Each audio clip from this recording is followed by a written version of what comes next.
गरीब अजब नगर में ले गए हमको सतगुरुआन, झिलके बिंब अगाध गति, सोते चादर तान।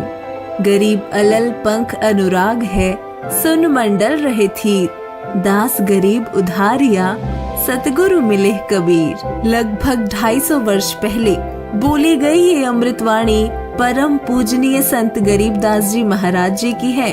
फाल्गुन मास की शुद्ध द्वादशी का दिन भक्त समाज के लिए बहुत महत्वपूर्ण है, क्योंकि इसी दिन सन 1727 में संत गरीबदास जी महाराज जी को पूर्ण ब्रह्म कबीर परमेश्वर जी अपने निज धाम सतलोक से आकर मिले।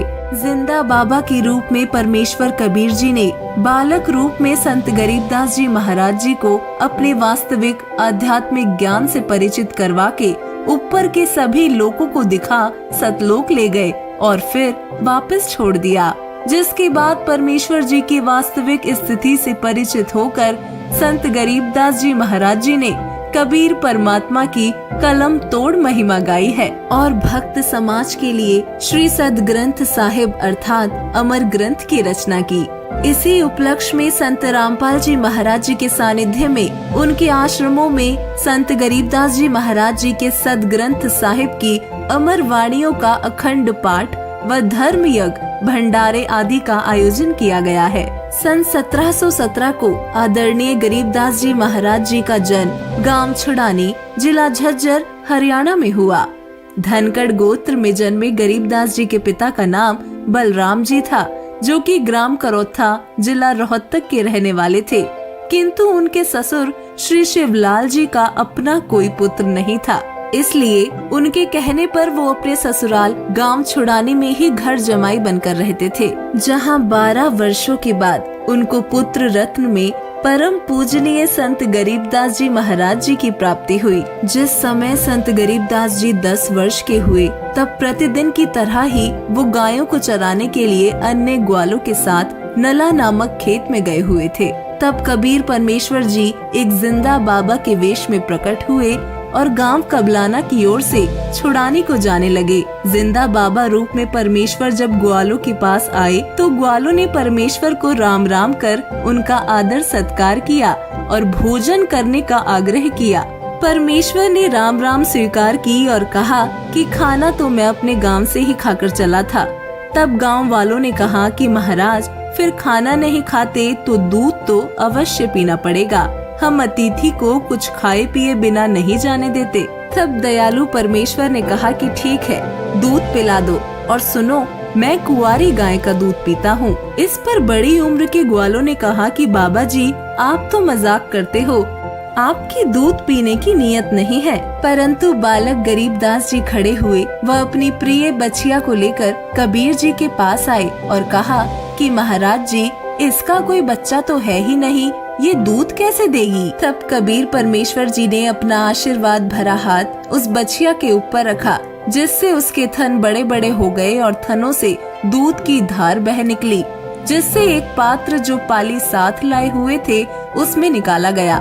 इस दूध को कबीर जी ने पिया व ग्वालों से कहा, ये अमृत है बच्चों, इसे पी लो। तो बड़ी उम्र के ग्वालों ने कहा कि कुंवारी गाय का दूध तो पाप का दूध है, हम नहीं पिएंगे, और दूसरा, आप न जाने किस जाति के हो, आपके झूठे दूध को हम नहीं पिएंगे, और ये कहकर उठकर चल दिए। परंतु गरीबदास जी ने कहा कि बाबा जी, आपका झूठा दूध तो अमृत है, मुझे दीजिए। और कुछ दूध बालक गरीबदास जी ने पिया, जिसके बाद परमेश्वर जिंदा वेशधारी ने संत गरीबदास जी को ज्ञान उपदेश दिया व संत गरीबदास जी के अधिक आग्रह करने पर परमेश्वर ने उनकी आत्मा को शरीर से अलग कर ऊपर के रूहानी मंडलों की सैर कराई और सतलोक में अपने वास्तविक रूप में दर्शन कराए व सर्व ज्ञान का बोध कराकर कहा कि हे गरीबदास, मैं असंख्य ब्रह्मांडों का स्वामी हूँ। मैंने ही सर्व ब्रह्मांडों की रचना की है। सर्व आत्माओं को वचन से मैंने ही रचा है। 5 तत्व तथा सर्व पदार्थ भी मैंने ही रचे हैं। क्षर पुरुष तथा अक्षर पुरुष व उनके लोकों को भी मैंने ही उत्पन्न किया है। इनको इनके तप के बदले में सर्व ब्रह्मांडों का राज्य मैंने ही प्रदान किया है। मैं प्रत्येक युग में पृथ्वी पर प्रकट होता हूँ और अब कलयुग में 120 वर्ष तक पृथ्वी पर कबीर नाम से जुलाहे की भूमिका भी करके आया था। ये सब प्रसंग सुनकर संत गरीबदास जी ने कहा कि हे परवरदिगार, ये ज्ञान मुझे कैसे याद रहेगा।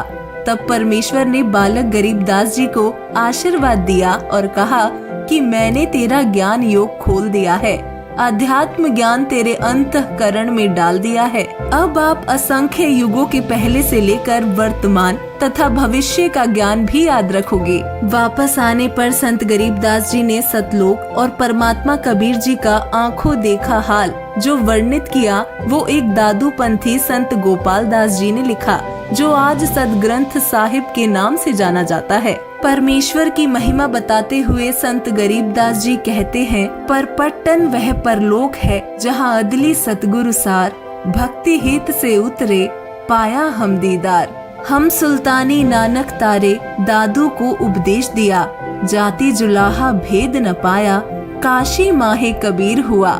संत गरीबदास जी के ग्रंथ साहिब में संपूर्ण आध्यात्मिक ज्ञान है, लेकिन ये बहुत ही सांकेतिक है, जिसे समझने के लिए परमात्मा की विशेष अनुकंपा की आवश्यकता होती है। इस बारे में कबीर जी ने स्वयं कहा था कि गरीबदास जी के पंथ के लोग भी इस गूढ़ ज्ञान को समझ नहीं पाएंगे। इस कारण 12वें पंथ गरीबदास जी के पंथ में आगे चलकर मैं खुद आऊंगा व सभी पंथों को मिटाकर एक यथार्थ कबीर पंथ चलाऊंगा। इसी गूढ़ ज्ञान को समझाने के लिए संत रामपाल जी के रूप में कबीर परमेश्वर अवतरित हैं, जिन्होंने गरीबदास जी के ग्रंथ साहिब से भक्ति के गुण रहस्य को उजागर किया है व सभी नकली पंथों के अज्ञान को जनता के सामने रूबरू कर मोक्ष के मूल मंत्रों सतनाम व सारनाम को उजागर किया है। संत गरीबदास जी ने अपने जीवन में बहुत से ऐसे चमत्कार किए जो उनकी अनूठी शक्ति के परिचायक थे। संत गरीबदास जी की माता जी रानी माँ ने एक बार गंगा स्नान की इच्छा जाहिर की थी, तो गरीबदास जी ने गंगा नदी वहीं छुड़ानी में ही प्रकट कर दी। आज भी इसी कारण छुड़ानी गांव के एक जोहड़ को गंगा जोहड़ के नाम से जाना जाता है। एक बार मस्तनाथ नाम के सिद्ध पुरुष संत गरीबदास जी को नीचा दिखाने के लिए छुड़ानी आए व गांव में अपनी सिद्धि से आग लगानी चाही, तो संत गरीबदास जी ने कहा कि नाथ जी, संत गांव को नष्ट नहीं करते बल्कि आबाद करते हैं।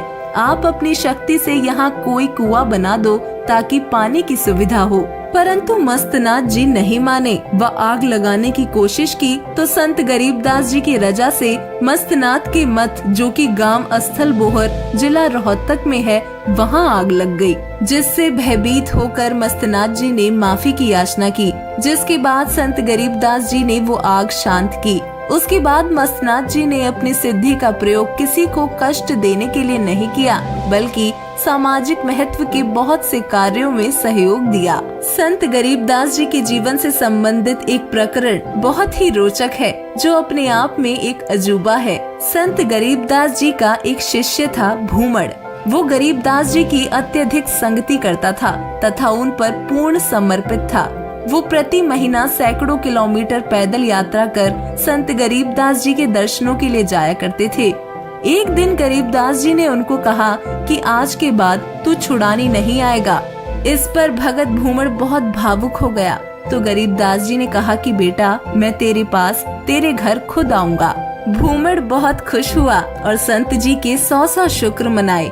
लेकिन 6 महीने बीतने के उपरांत भी गरीबदास जी नहीं आए, तो भूमड़ बहुत चिंतित हुआ कि मेरे से न जाने ऐसी कौन सी गलती हो गई कि परमात्मा रुष्ट हो गए, मुझे छुड़ानी में आने से मना कर दिया और यहाँ भी नहीं आए। इसी दौरान संत गरीबदास जी ने छुड़ानी में अपना शरीर छोड़ दिया और वहीं उनका अंतिम संस्कार कर दिया। लेकिन भूमड़ की तड़फ देखकर गरीबदास जी पुनः उनके पास सहारनपुर यूपी में प्रकट हुए। वह 30-35 वर्ष तक वहीं रहे। इसके बाद पुनः शरीर छोड़ा व वहीं सहारनपुर में उनका दोबारा अंतिम संस्कार किया गया। ये कोई ज्यादा पुराना इतिहास नहीं है। आज वर्तमान में भी सहारनपुर व छुड़ानी दोनों जगह संत गरीबदास जी महाराज जी की समाधि रूप में यादगार बनी हुई है। वास्तव में संत गरीबदास जी पूर्ण ब्रह्म कबीर जी के अवतार थे व पूर्ण शक्ति युक्त थे। आज उन्हीं परम संत का बोध दिवस है, जिनकी बदौलत इस संसार को परमेश्वर की वास्तविक महिमा की जानकारी संभव हो पाई। और अज्ञान के अंधकार से निकलकर परमात्मा पाने के रास्ते का ज्ञान हुआ, जिससे सर्व समाज को आज अपने जीवन को सार्थकता व इसे सफल बनाने की दिशा मिली है। सत साहिब।